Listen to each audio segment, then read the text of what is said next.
Hello दोस्तों, कैसे हो आप सब। स्वागत आप सभी का आपके अपने YouTube channel bright education campus में।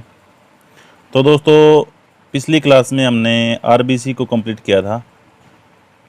आज हम डब्ल्यूबीसी को कवर करने की कोशिश करेंगे। तो आशा करता हूँ आपको पिछली क्लास भी अच्छे से समझ आई होगी और पसंद भी आई होगी। और आशा ये भी आशा करता हूँ कि ये जो आज की क्लास है ये भी आपको पसंद आएगी और समझ भी आएगी। ठीक है दोस्तों, तो अगर आप चैनल पर पहली बार आए हैं तो चैनल को सब्सक्राइब कर लीजिए, ताकि भविष्य में जो आने वाली वीडियो हैं, जो रेगुलर वीडियो आ रही हैं, वो आप तक पहुंच जाए। और साथ में जो बेल आइकन है उस बटन को प्रेस कर लीजिएगा, ये ज़रूरी है।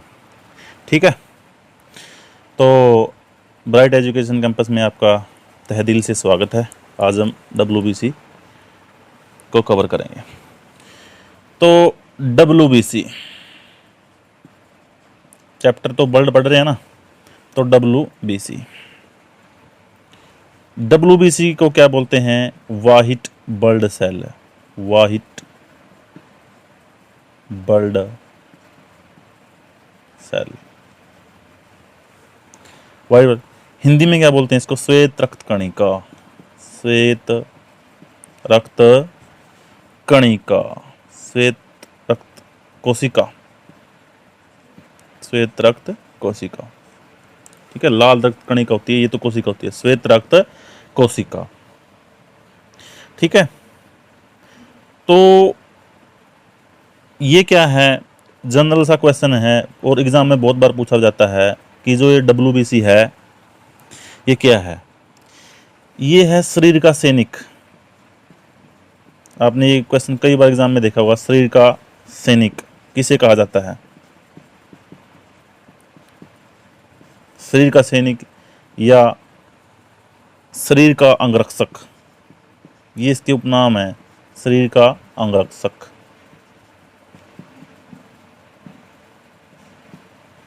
शरीर का सैनिक या शरीर का अंगरक्षक किसको बोलते हैं? डब्ल्यूबीसी को बोलते हैं। क्यों बोलते हैं डब्ल्यूबीसी को शरीर का सैनिक, शरीर का अंगरक्षक? और सेल जैसे आरबीसी प्लेटलेट्स को शरीर का सैनिक या शरीर का अंगरक्षक क्यों नहीं बोलते? क्यों बोलते हैं? क्योंकि जो डब्ल्यूबीसी होती है ना, वो एक सैनिक की तरह कार्य करती है, एक बॉडीगार्ड की तरह, एक अंगरक्षक की तरह कार्य करती है। ऐसा क्यों?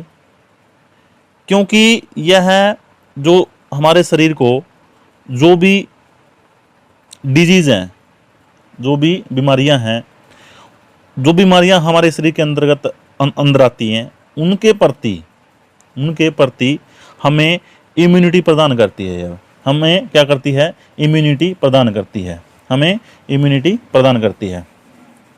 क्या करती है ये? हमें इम्यूनिटी प्रदान करती है। ये क्या करती है? जो हमारे शरीर के अंदर यह प्रतिरोधक क्षमता प्रदान करती है। किसके प्रति? जो बीमारियां हमारे शरीर के अंतर्गत आती हैं, अंदर आती हैं, उनके प्रति हमें इम्यूनिटी प्रदान करने का कार्य करती है। इसीलिए इसको क्या बोलते हैं? शरीर का सैनिक। इम्यूनिटी मतलब रोग प्रतिरोधक क्षमता प्रदान करने का कार्य डब्ल्यूबीसी करती है। रोग प्रतिरोध क्षमता, रोगों के प्रति लड़ने की जो क्षमता है प्यारे बच्चों, प्यारे दोस्तों, वो क्या करती है? प्रदान करती है। और अगर ये जो क्षमता हमें प्रदान हो जाती है तो हमें क्या बोलते हैं इसको? तो हम इसे क्या बोलते हैं? शरीर का सैनिक बोलते हैं। क्योंकि एक जो सोल्जर एक अपनी भूमिका निभाता है, एक अंगरक्षक की जो अपनी एक भूमिका होती है, वही भूमिका हमारे शरीर के अंदर डब्ल्यूबीसी निभाती है। ठीक है, डब्ल्यूबीसी उसी भूमिका पर खरी उतरने की कोशिश करती है, खरी उतरती है। ठीक है, ये होती है भाई इसको शरीर का अंगरक्षक। ये बहुत जनरल क्वेश्चन है और बहुत आसान क्वेश्चन है कि शरीर का अंगरक्षक या शरीर का जो है बॉडीगार्ड है या शरीर का सोल्जर है, मतलब ये क्वेश्चन आ जाते हैं। तो कौन है? डब्ल्यूबीसी। ठीक है, तो फिर बात आ जाती है जी इसके शेप की। शेप भाई डब्ल्यूबीसी है तो इसका आकार कैसा है? आकार। फिर बात आ जाती है इसके आकार की। इसका आकार कैसा है। जैसे अपन पिछली क्लास में डिस्कस कर चुके हैं, आरबीसी का जो आकार है वो द्रव्य अवतलीय होता है, लेकिन इसका जो आकार है ना, इसका जो आकार है डब्ल्यूबीसी का, इसका आकार अनियमित होता है, इरेगुलर, अनियमित होता है, अनियमित, ठीक है ना। कुछ मतलब डेफिनेट शेप नहीं होती, डेफिनेट शेप नहीं, डेफिनेट आकार नहीं होता, ये अपने आकार को चेंज करता रहता है। लाइक दैट बोल सकते हैं अमीबा, जैसे अमीबा नहीं होती है वो तो अपने शेप को चेंज करती रहती है, तो ऐसे ही अमीबा के समान इसको मान सकते हैं। अभी अमीबा के आकार का अनियमित शेप होती है, लाइक दैट अमीबा, ठीक है, अनियमित शेप होती है इसकी, इरेगुलर शेप होती है, कोई निश्चित डेफिनेट शेप नहीं होती, ठीक है। तो क्या है ये वाइट ब्लड सेल, सेल है, तो यहाँ से हम समझ गए कि सेल है तो इसमें क्या है, केंद्रक होता है, इसमें क्या होता है, केंद्रक होता है, केंद्रक होता है, ये हम समझ चुके हैं।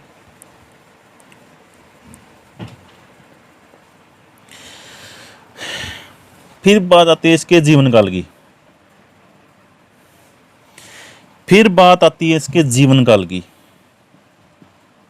जीवन काल की कितना होता है जीवन काल इसका, एनसीईआरटी के अनुसार 2 से 5 दिन, 2 से 5 दिन, 2 से 5 दिन इसका जीवन काल होता है, किसका, डब्ल्यूबीसी का, ठीक है। डब्ल्यूबीसी का श्वेत रक्त कणिका का जीवन काल कितना होता है, 2 से 5 दिन, 2 से 5 दिन, ठीक है। डब्ल्यूबीसी की उत्पत्ति, डब्ल्यूबीसी का की जो उत्पत्ति है वो कहाँ से होती है, डब्ल्यूबीसी की उत्पत्ति, डब्ल्यूबीसी की उत्पत्ति कहाँ से होती है, अस्थि मज्जा से, अस्थि मज्जा, अस्थि मज्जा से होती है डब्ल्यूबीसी की उत्पत्ति भी, ठीक है, अस्थि मज्जा से, ठीक है। और उत्पत्ति तो यहाँ अस्थि मज्जा से, इसका जनरेशन यहाँ से होगी, जनरेट ये होगी, तो ये इसका कब्रिस्तान कहाँ पे है, जैसे अगर हम कंपैरिजन करके पढ़ेंगे, जैसे डब्ल्यूबीसी है, डब्ल्यूबीसी का अस्थि मज्जा है और आरबीसी का भी अस्थि मज्जा है, लेकिन आरबीसी का जो उत्पत्ति स्थान है वो रेड बोन मैरो है, नहीं लाल अस्थि मज्जा है, ठीक है, इसका अस्थि मज्जा है, समझ गए ना बात को। और उसका जो कब्रिस्तान है आरबीसी का कब्रिस्तान स्प्लीन या प्लिया बोलते हैं जिसको, वो है।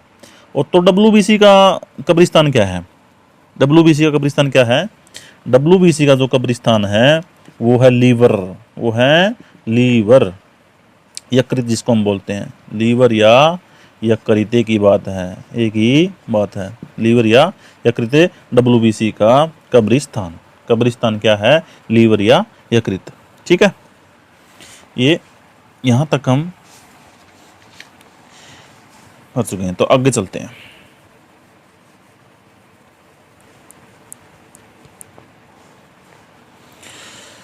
अब बात आती है इसके टाइप की, टाइप, डब्ल्यूबीसी के टाइप होते हैं, प्रकार, types of WBC, WBC, WBC के प्रकार, डब्ल्यूबीसी के प्रकार, डब्ल्यूबीसी के प्रकार, डब्ल्यूबीसी के जो प्रकार हैं वो ये होती है 5 प्रकार की, 5 टाइप्स, ठीक है।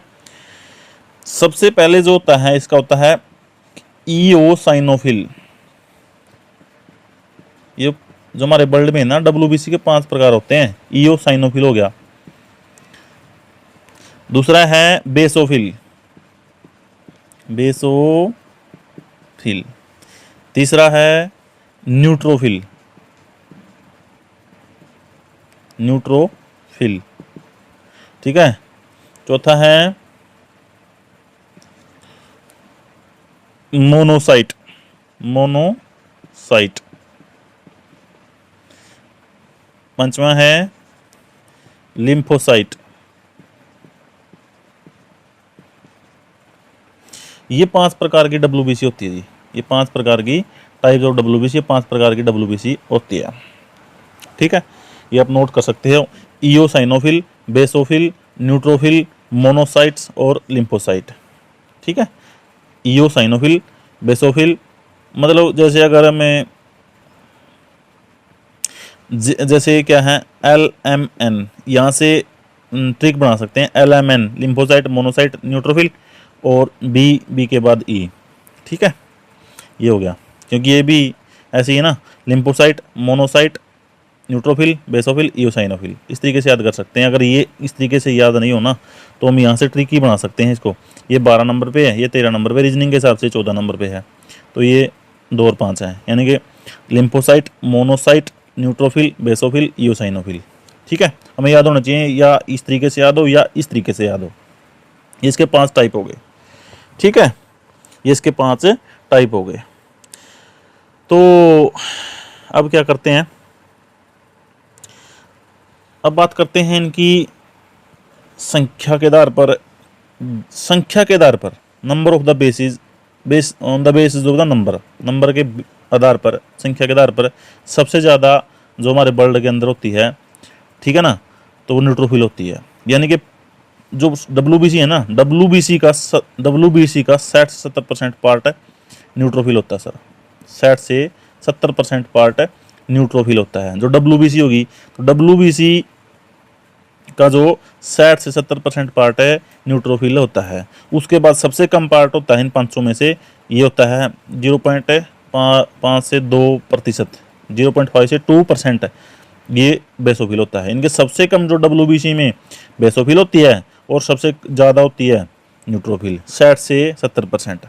ठीक है, और अगर बात करते हैं साइज़ की, अगर बात करते हैं साइज़ की, तो सबसे बड़ी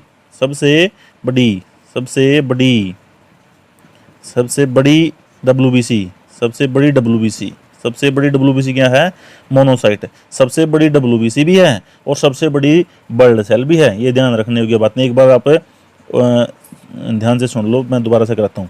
ये हो गया लिम्फोसाइट, ये सबसे छोटी WBC, सबसे छोटी WBC है। सबसे छोटी WBC की अगर बात आ जाती है तो वह सर लिम्फोसाइट है। लिम्फोसाइट सबसे बड़ी WBC है, मोनोसाइट। ठीक है, एक बार। और सबसे ज़्यादा संख्या में पाई जाती है, मतलब 60-70% वेटेज न्यूट्रोफिल का रहता है, सबसे कम रहता है बेसोफिल का, 0.5 से 2। ठीक है, ये हो गया। आया कुछ समझ में? तो देखिए 1 मिनट के लिए, मैंने आपको बोला था क्वेश्चन है यहाँ से सीधा जाता है। सबसे बड़ी WBC, सबसे बड़ी WBC क्या बोला था मैंने, मोनोसाइट, मोनोसाइट बोला था। ये सबसे बड़ी WBC भी है, सबसे बड़ी WBC, या फिर आ जाए सबसे बड़ी बल्ड सेल है, सबसे बड़ी रक्त कोशिका, उसका आंसर भी मोनोसाइट ही है सर, मोनोसाइट। ठीक है, मोनोसाइट, वो हमें ऑप्शन के हिसाब से चलाना है। सबसे बड़ी WBC आ जाए मोनोसाइट, सबसे बड़ी बल्ड सेल आ जाए रक्त कोशिका, मोनोसाइट। अगर मोनोसाइट नहीं है तो WBC, यानी कि क्योंकि इनका जो साइज होता है ना, इनका जो साइज होता है, जो बल्ड सेल होती है अपनी 3 WBC RBC, तो सबसे बड़ा साइज होता है WBC का। ठीक है, उसके बाद होता है RBC का, उसके बाद होता है प्लेटलेट्स का, प्लेटलेट। तो सबसे बड़ी WBC, सबसे साइज में सबसे बड़ी बल्ड सेल WBC है। WBC में कौन सी, मोनोसाइट। ठीक है, सब WBC में कौन सी, मोनोसाइट, यानी सबसे बड़ी WBC मोनोसाइट है। अगर सबसे बड़ी रक्त कोशिका आ जाए वो भी मोनोसाइट ही है, क्योंकि मोनोसाइट भी WBC का पार्ट है, WBC का टाइप है। ठीक है, अगर सबसे छोटी रक्त कोशिका आ जाए तो फिर प्लेटलेट्स है। सबसे छोटी, ये क्लियर होना जरूरी है, सबसे छोटी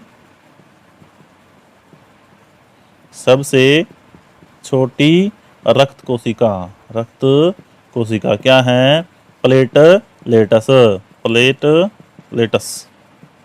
प्लेटलेट्स।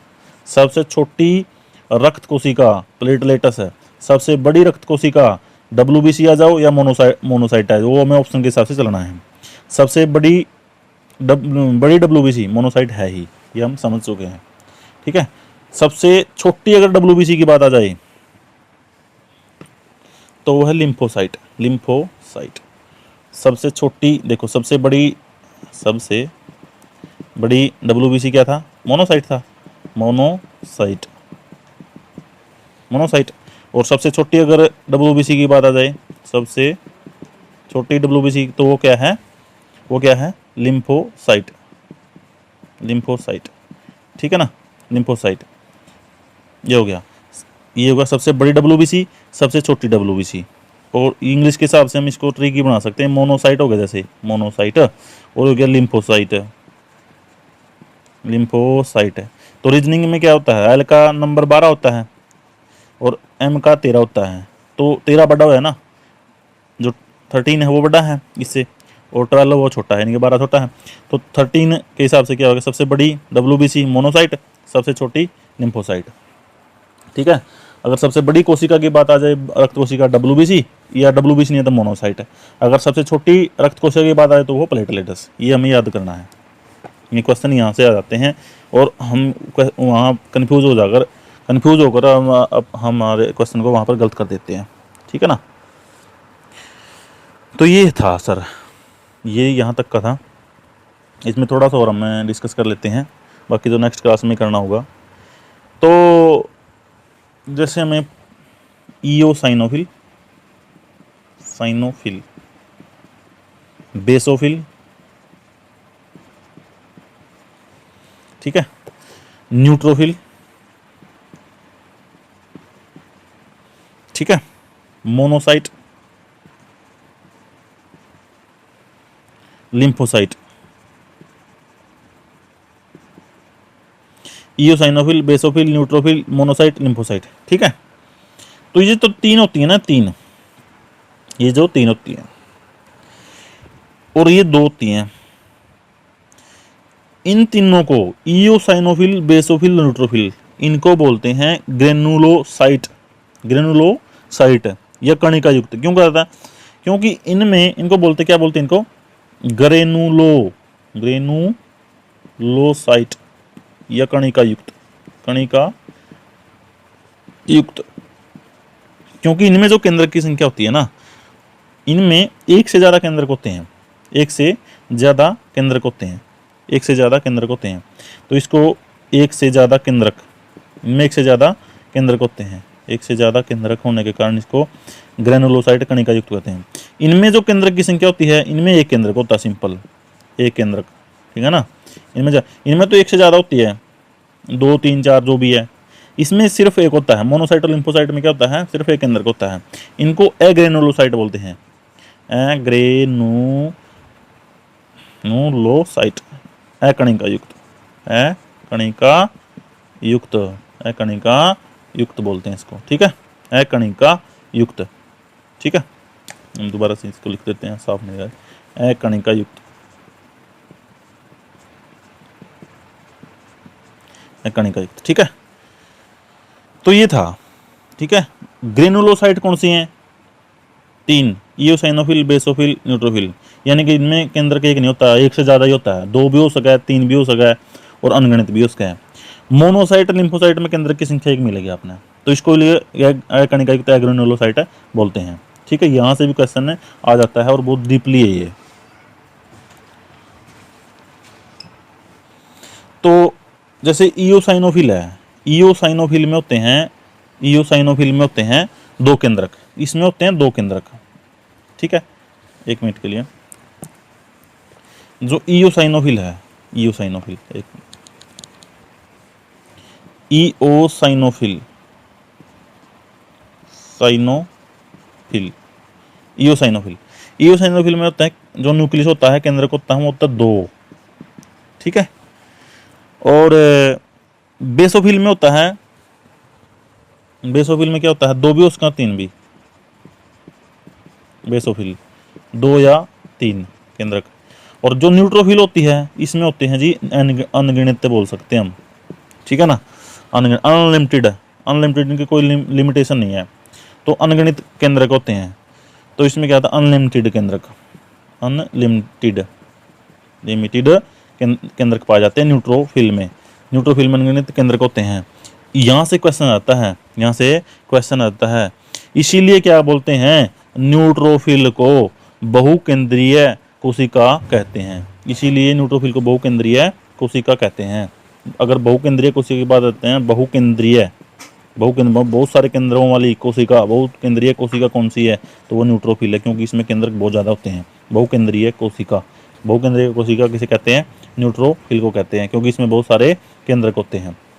बेसोफिल में 2 या 3 हो सकते हैं, इसमें 2 हैं ईओसाइनोफिल में, यानी कि इनको क्या बोलते हैं, ग्रेनुलेट्स बोलते हैं, ग्रेनुलेट्स का कणिका युक्त बोलते हैं हिंदी में।